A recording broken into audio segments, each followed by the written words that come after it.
I have a content warning.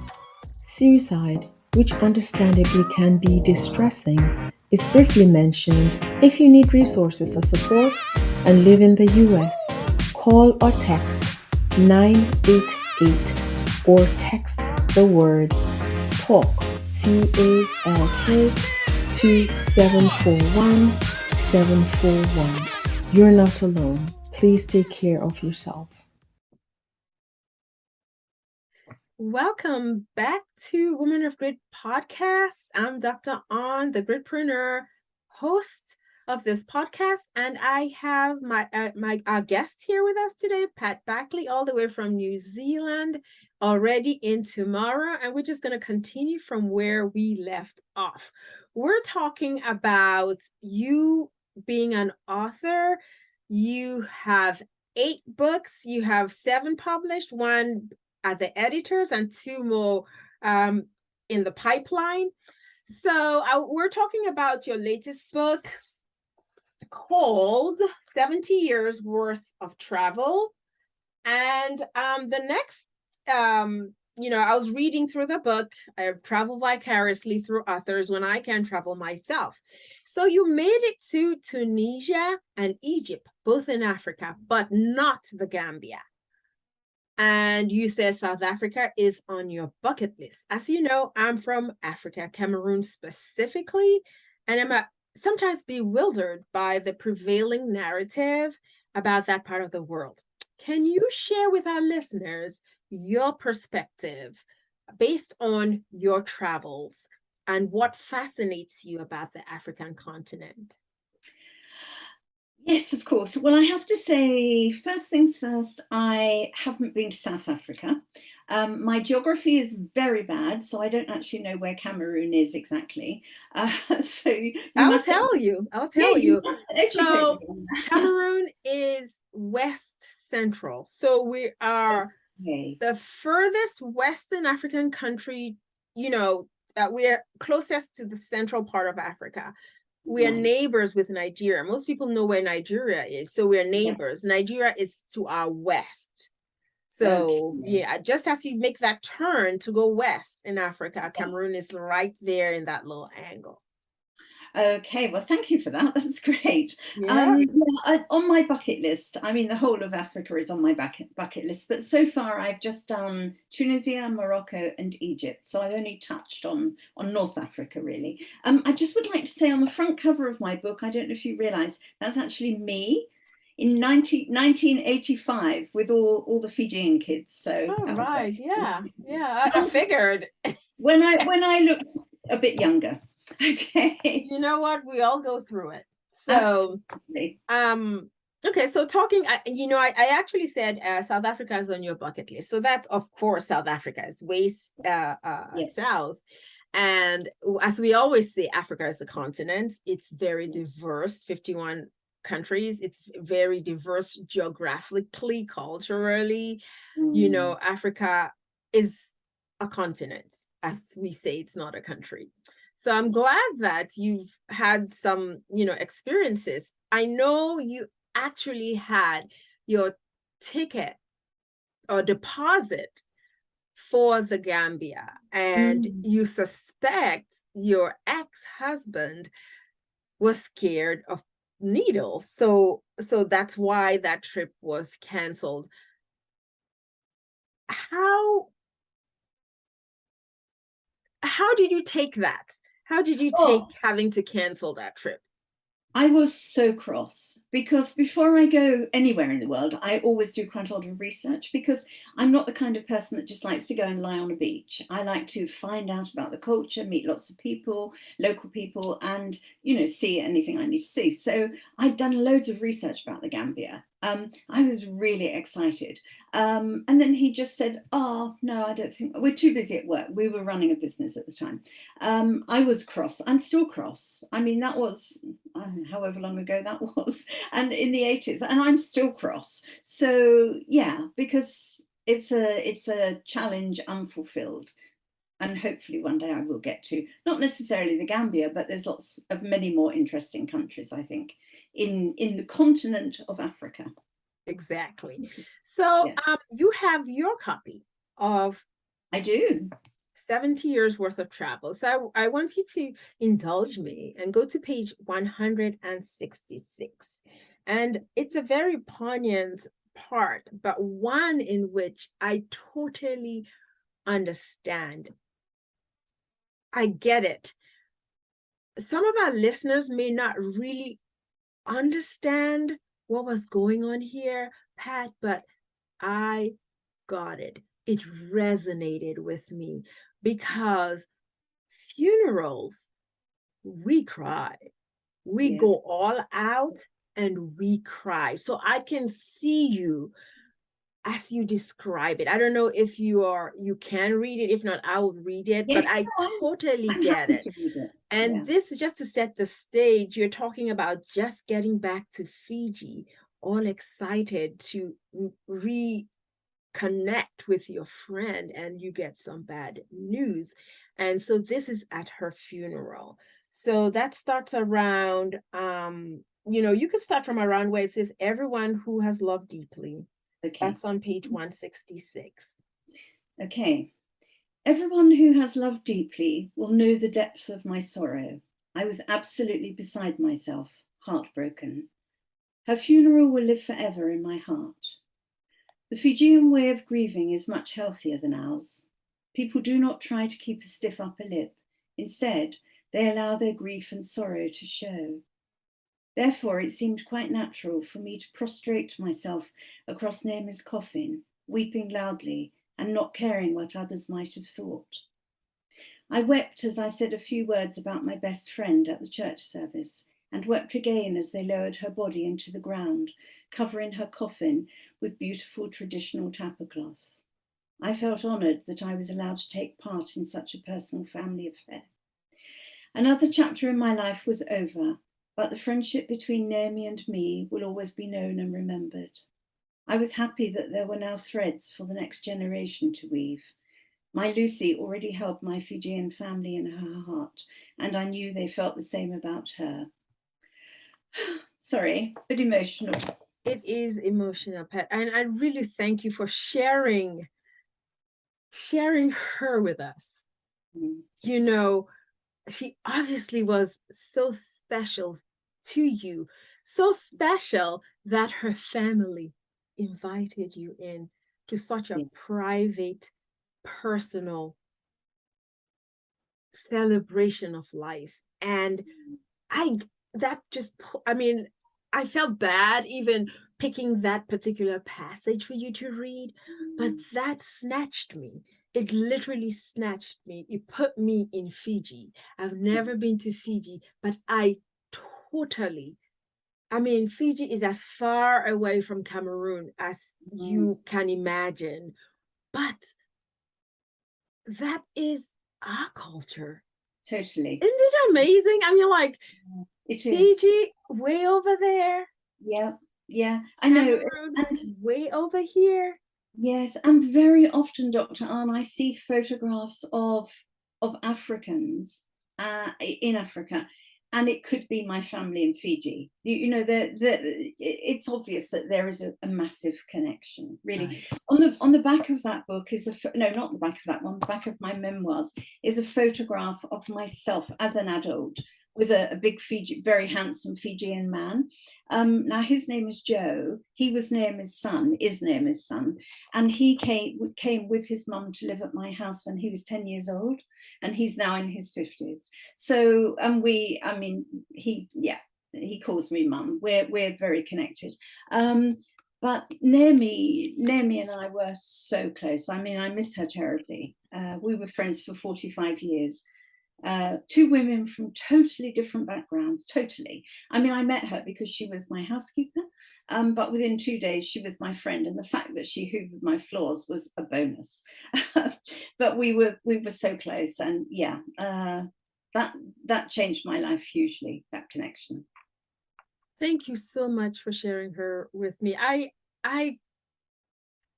was a little nervous about even bringing that up, but your writing, I got it. It's like I said, it snatched my heart, and I just felt, I was like, oh, this is a tricky one.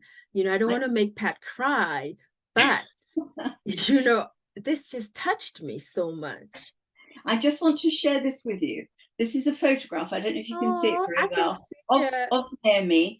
Now, this photograph was on her coffin. You know how you have a photograph on the coffin. And when I saw it, I said to Joe at the day of the funeral, I said, oh, I was in that photo as well, and you've cut me off because I was sitting talking to her. This was 40 years ago, 30 years ago. And he said, oh, yes, Marama. He said, well, they call me Marama. He said, oh, yes, Marama. He said, well, we didn't want to use a photo of mum looking old. So we found this old one from when she was young in her 30s with you. He said, but we didn't want you on the photo, so we chopped you off. Anyway, the day after, they all came to my house. The whole family came to my house because I used to have a house in Fiji, and they brought me this photograph. Aww.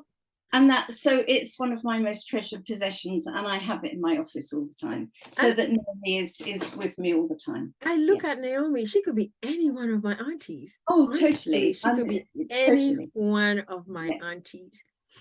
So still on the, thank you again for sharing her with us. And, you know, I read that passage, and like I said, the only reason I brought it up is because it just touched something so deep within me. I wanted to share that connection and how your writing can really just pull people in. It gave me a side of just understanding that people are more similar than they are different. And absolutely. I felt Fijian in that moment because I totally understood what that was about. So talking about being an author, what have you learned from being an author that people should know? I think I've learned that we all have things inside us that need to come out, you know, because when I think now, all the books I've written 3 fiction, which are historical sagas, 3 fiction books, and then all the other ones. That was all in my head, obviously, for all those years, and how tragic it would be to die with this still in my head. So I've become a bit of a missionary now. I say to people, oh, you must write your life story down, because once you die, your story dies, because nobody knows our stories like we do. You know, we're the only people that know our truths, really. So I think it's just made me a whole person, if that makes sense. Absolutely. It says we should each embrace our unique journeys. Yes. Nobody knows you like you. Nobody can tell your story like you can. So absolutely. For you, what's the most difficult part about being an author? I mean, for me, just how prolific you are in such a short time. I don't know what you could say about the difficulty is, but it seems like the words are just bursting out of you and just flowing, you know. But in case there are any challenges, you know, after all, you know, in case there are any challenges, share with us. I think for me personally, because I'm obviously blessed that I have all these words that are just waiting to fly out. For me personally, writing is not a challenge. Writing is an absolute joy. And when I have to go, because of other things, I have to go days without writing, I feel bereft. You know, when I've got a bit of time and I can sit at my desk and write, I feel, this is joyful, this is heavenly. So for me, the writing is easy. The hard bit is marketing, You know, these days there's so many millions of books published every day. To get your books noticed is obviously a challenge. So for me, the marketing is the hardest bit, but I'm even getting to grips with that. I'm very proud of myself. As an old lady, I've now learned about obviously Facebook, Instagram, Twitter, and LinkedIn. So I'm on all of those, which is, my daughter said to me the other day, Mum, she said, you're very smart. She said, I don't even do all those things. So that's good. It's a necessity. I think when you've got no one else to rely on and ask these things, you just kind of, you realize how strong you are. I think that's what this has all taught me. And writing my personal memoirs, that was very cathartic, because I've had a lot of dramas and ups and downs, and here I am standing happy, whatever. And writing those down was very good, because it made me think, actually, I have survived a lot. And yeah, I am a warrior woman, so, and a woman of grit. So yeah, so writing for me is a joy. Okay, so we're coming towards the end of this conversation. I'm not even going to say interview. What advice would you give your 18-year-old self? I look at photographs. Again, I've got a photograph of me when I was young on my desk. And every so often I talk to her, because I was a very shy, tiny little girl who had no confidence, really. Apart from the fact I came from a happy home, I still didn't have confidence in the outer world. And I think I would look at her and say, it's going to be all right. You know, just hang on in there. Don't let life get you down. You know, always bounce back. I had a sister who couldn't bounce back, and she committed suicide. And so when my daughter was growing up, I often used to say to her, you know, when she was going through the teenage angst, I used to say, darling, you have two choices in life. You either give in, like Auntie Margaret did, or you bounce back. And I think that's the advice I would always give, however awful life is. You know, just try and keep going. Because you never know what's around the corner. And in fact, a quote on the back of my personal memoirs, which I firmly believe, and Lucy said I used to say it to her all the time when she was little, I used to say, life is like a jigsaw. You have to look back at it to see how it all fell into place. And I really do believe that, because without all those dramas and traumas in my life, I wouldn't be here where I am now, on the other side of the world as an author. So yeah, life's good. So absolutely. We'll come to that when we talk about being a woman of grit. So what's the biggest takeaway you hope our listeners learn today? I think just never give up. And if you get any opportunity, just grab it, because you never know what it's going to be. I always remember, before I was going out to Fiji, I was 25 years old. I'd never left England, apart from the odd little trip. And a lady who'd been a diplomat's wife and traveled all over the world. I worked in the bank at the time. And she just came up to me at the counter, and we were chatting. And I said, oh, I'm leaving next week. I'm going to go and live in Fiji for 2 years. She said, now, my dear, I'm going to give you a bit of advice. She said, accept every invitation you get, even if you don't want to go. She said, because there just might be one interesting person there you can meet that will become your friend. And I just thought, that's such sensible advice. So I tried to follow it, and it did produce so many lovely things. And now I try and do that in life. You know, sometimes you get invited to something, you think, oh, and then you go and you meet this fabulous person that you would never have met. And like, if I hadn't and you hadn't accepted the invitation to write in the Warrior Women book, we would never have met. That's true. So, you know, it's, yeah, I think that would be my thing. Just try and grab every opportunity that life throws at you. Take a chance, you know, Some enjoy of it will a be challenge. good. Yeah, some of it will be good, some of it won't. But at least you can, I don't want to be like my mum. My mum died at 93, full of regret. Regret for things that she hadn't done, because she had a hard life, you know. Yeah. And in fact, the latest lot of books I'm writing are my ancestors series. So I'm writing the life stories of my ancestors, just wrapped up in fiction. So I'm in the middle of writing about Mum's life now. And it's so sad, because she started as a young woman with big hopes and dreams, and then life squashed those, but she never was able to bounce back. And so she died full of regret. And that's the one thing I'm determined not to do. Right, You know, right. I'd rather regret things I've done and made a mess than not done. Absolutely. Mm. So, is there anything I left out that you would like the audience to know about you, Pat Backley? No, I don't think so. I think I would just like to say thank you so much for having me on your show. It's been an absolute pleasure. And yeah, if anyone wants to get in touch with me, they can through my website. But yeah, I'm just looking forward to another 30 years of writing books. Thank you so much for having me. Okay, well, you can't run off quite yet until you answer my last question. So, grit is defined as perseverance and passion for meaningful long term goals despite setbacks and obstacles. And in this conversation, we've talked about some of the setbacks that you encountered and some of the challenges that you encountered. So, what does being a woman of grit mean to you, Pat Backley? I think it just means never giving up, you know, just life is hard. I mean, life is hard. And I've had times when I couldn't afford to eat and stuff like that. And it would be very easy to give up, you know, and like when your husband of 26 years suddenly says, oh, I don't love you anymore. I haven't loved you for years. You're worthless.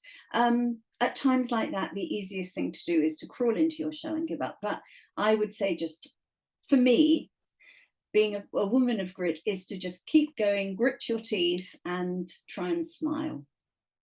Absolutely, Pat. I mean, it is. I mean, you are the quintessential woman of grit. I talk about I had a troubled relationship. I often say when I left that relationship, I was a caterpillar.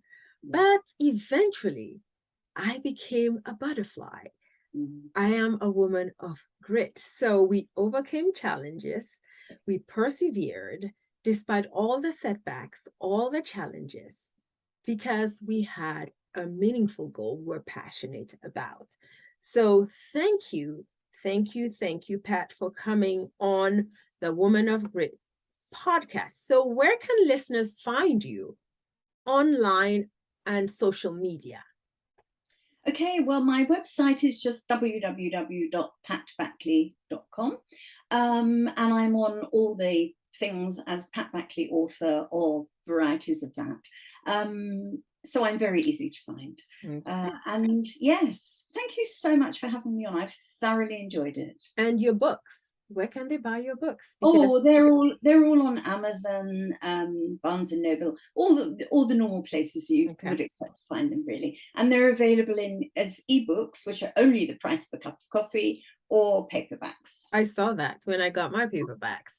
So it has been an absolute pleasure. I've had I spent some time with author Pat Backley, who wrote her first book at the age of 70, and she has 7 published books, the 8th one at the editors, and 2 more on the way.